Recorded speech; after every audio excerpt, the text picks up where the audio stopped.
if the post ID variable is true, it says, but because up here we've had this if body, then this will only be reached if we've come to the page new. That is, this is the first time we've arrived at this page and it hasn't just been called by itself through the HTML form at the foot of the script. If that's the case, then we need to connect to the database and select the particular post that's been requested.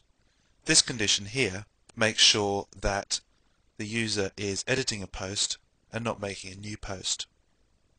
However, the two paths rejoin at this curly bracket here, and then we add the title here, and there's a set of nested ternary conditions. This line may look a bit confusing, but it's essentially a set of ternary conditions that if a post ID is specified, we must be editing a post. However, if it's not, then another choice, if we're on a new thread, then we want to say that we're posting a new thread. If not, we want to say we're posting a reply. That's just a complicated way of, I should say, that's just a concise way of achieving something complex. We call the setup page function with title as both of the arguments. We then move on, and this set of lines will set up the part of the screen at which these options are given, the options to log out and the username is mentioned. Then we have the HTML form, which we've already looked at briefly. Now there's one part over here on the actual submit part of the form. This is a separate form, this form down here.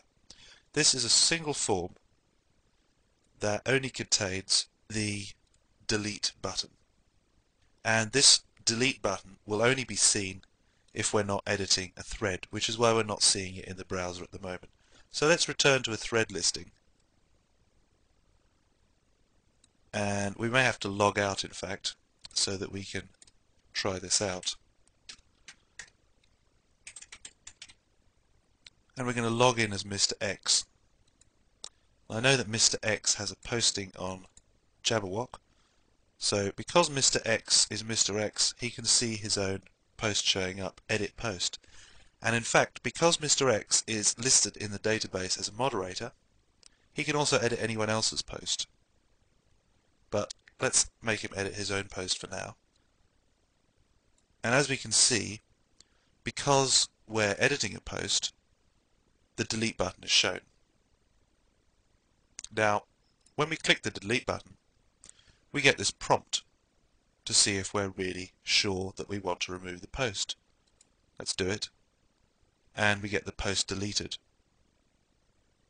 We return to our thread, go back into another post, also by Mr. X, try to delete, and then cancel. What we effectively have is a second chance if we decide we don't want to delete the post after we've hit the delete button by accident. And the way this is achieved is by serving a JavaScript, because once PHP has been submitted to the server, all that comes out is HTML or script intended for client-side processing. There's no way we can achieve that kind of effect of a dialog box popping up with pure PHP. So we have to use this little piece of JavaScript.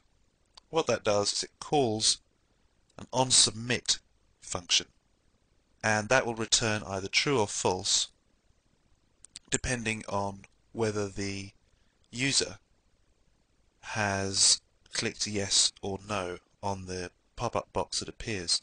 If we take a look at our forum.inc, you'll see that I've added the piece of JavaScript here. It doesn't really matter how this JavaScript works. That's outside the remit of this title. But the reason why I'm including this function is that it demonstrates the way that a JavaScript can be served just like any other HTML or any other part of the page from PHP. It's a useful way that client-side and server-side scripting can work together. I haven't used hardly any of it within this title, but it's something that you should be aware of.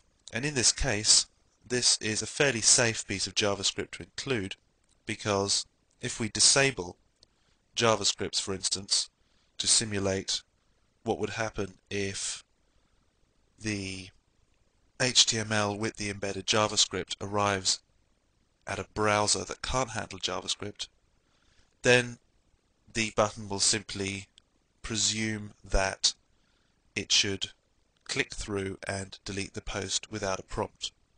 So it will still work. It won't have the extra safety catch, but it will still work with our non-JavaScript enabled browser. So that is our post form, and that sums it up for our post.php script. And in our next movie, we're going to look at the last page in this dynamic website, which is kill.php.